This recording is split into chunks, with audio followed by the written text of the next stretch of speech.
हमारे साथ Mahindra Lifespaces के MD and CEO Arvind Subramanian अब जुड़ रहे हैं। उनका भी क्वार्टरली रिजल्ट आया है, सॉलिड ब्रांड, लेकिन कुछ कारणोंवश ये क्वार्टर थोड़ा सॉफ्ट रहा।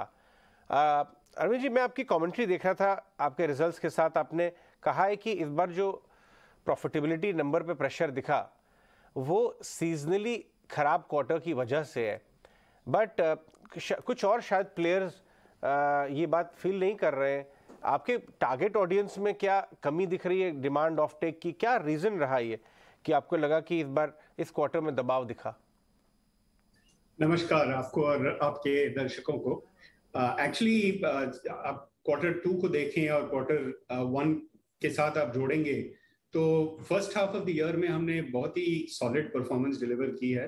रेजिडेंशियल सेल्स देखें तो 1000 करोड़ के ऊपर हमने क्रॉस किया है पहली बार। जो पूरे पिछले साल में हमने 1028 करोड़ किया था, first half of this year में हमने 1000 करोड़ ऑलरेडी क्रॉस कर दिया। और इंडस्ट्रियल बिजनेस में भी, जो हमारी इंडस्ट्रियल पार्क्स बिजनेस है, उसमें भी लीजिंग काफी तेजी से बढ़ रही है। फर्स्ट हाफ में हमने 186 करोड़ लगभग 200 करोड़ का लीजिंग किया है, जो पिछले साल से कंपेयर करें पूरे साल में हमने 297 करोड़ किया था। तो दोनों बिजनेस में काफी ग्रोथ हम देख रहे हैं। कैश फ्लोज भी बहुत ही सॉलिड है, 550 करोड़ से ज्यादा हमने कैश कलेक्शंस की है। तो ये हमें मतलब इंडिकेशंस देती है कि बिजनेस काफी रोबस्ट है और डिमांड अभी भी बहुत ही डीप और स्ट्रांग है। सेकेंड क्वार्टर में, जैसे कि आपने कहा, टिपिकली मुंबई रियल एस्टेट में मॉनसून की वजह से और पितृपक्ष की वजह से थोड़ी मंदी आती है मार्केट में। डिस्पाइट दैट हमने 400 करोड़ की रेजिडेंशियल सेल्स की है, जो एक बहुत ही सक्सेसफुल नया लॉन्च किया है हमने पुणे में महिंद्रा नॉस्टैल्जिया करके। उसमें with in the launch quarter हमने 70% से ज्यादा इन्वेंट्री बेच दी है।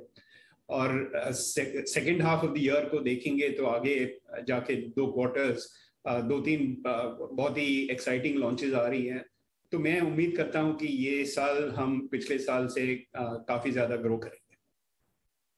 बिल्कुल मिस्टर सुब्रमण्यम, चलिए इस बार आप कह रहे हैं कि सीजनली वीक क्वार्टर है, लेकिन फिर आने वाले क्वार्टर्स के लिए क्या सिचुएशन रिवर्स होती हुई दिखेगी? आने वाले क्वार्टर्स के लिए रेवेन्यू, मार्जिन्स, प्रॉफिट के फ्रंट पर क्या एक्सपेक्टेशंस लगाकर चलें? मैं ये कहना चाहूंगा कि रेवेन्यू और मार्जिन आप एक तरफ रखिए और ऑपरेटिंग पैरामीटर्स आप दूसरी तरफ रखिए, क्योंकि रियल एस्टेट बिजनेस में ये दोनों मायने रखती है। लेकिन रेवेन्यू थोड़ी लैग से आती है। जो हम सेल्स करते हैं, जब वो बिल्डिंग की ऑक्यूपेशन सर्टिफिकेट, कंप्लीशन सर्टिफिकेट आती है, तभी वो रेवेन्यू में दिखती है।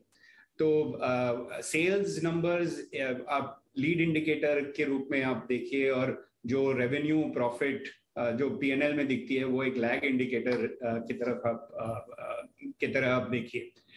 तो दोनों पे नजर रखना चाहिए। जैसे कि मैंने कहा, मेरे ख्याल से इस साल में हमारी ऑपरेटिंग परफॉर्मेंस, जैसे कि मैंने कहा, फर्स्ट हाफ में बहुत ही स्ट्रांग रही है, सेकेंड हाफ भी हमारी पाइपलाइन स्ट्रांग है। तो इस साल ऑपरेटिंग पैरामीटर्स में काफी ग्रोथ आएगी। रेवेन्यू और प्रॉफिट में कंप्लीशंस डिटरमिन करेंगी कि कितना रेवेन्यू बुक होगा पीएनएल में और उसका कितना प्रॉफिट बुक होगा। और वो एंड ऑफ ईयर ही बता सकते हैं कितनी कंप्लीशंस हो जाएंगी। ठीक है मिस्टर सुब्रमण्यम, एक चीज़ आपसे और पता करनी है। आपके जितने भी प्रोजेक्ट्स हैं ज़्यादातर वो रेसिडेंशियल ही हैं और मेजॉरिटी इनकम भी वहीं से आती है, लेकिन आपकी रेंटल और कमर्शियल स्पेस में करीब 4% है टोटल रेवेन्यू का।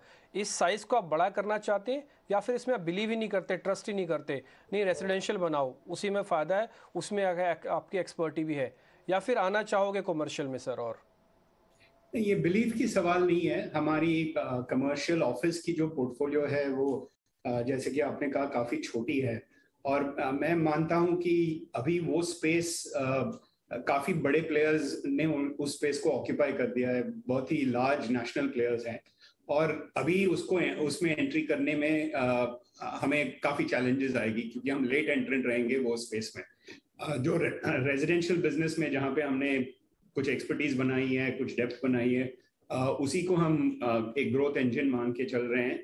और हमारी इंडस्ट्रियल पार्क्स बिजनेस जो एक यूनिक बिजनेस है, बहुत सारे डेवलपर्स के पास ये बिजनेस नहीं है, तो ये हमारी 2 इंजन्स है। एक इंडस्ट्रियल पार्क्स B2B बिजनेस जो एक हाई कंट्रीब्यूशन मार्जिन वाली, हाई कैश फ्लो मार्जिन वाली बिजनेस है, और एक रेजिडेंशियल बिजनेस जो टॉप लाइन ग्रोथ डिलीवर करेगी आने वाले सालों में। मैम आपका बहुत शुक्रिया हमारे साथ जुड़ने के लिए, सवालों के जवाब देने के लिए, और आने वाले क्वार्टर्स के लिए आपको ढेरों शुभकामनाएं।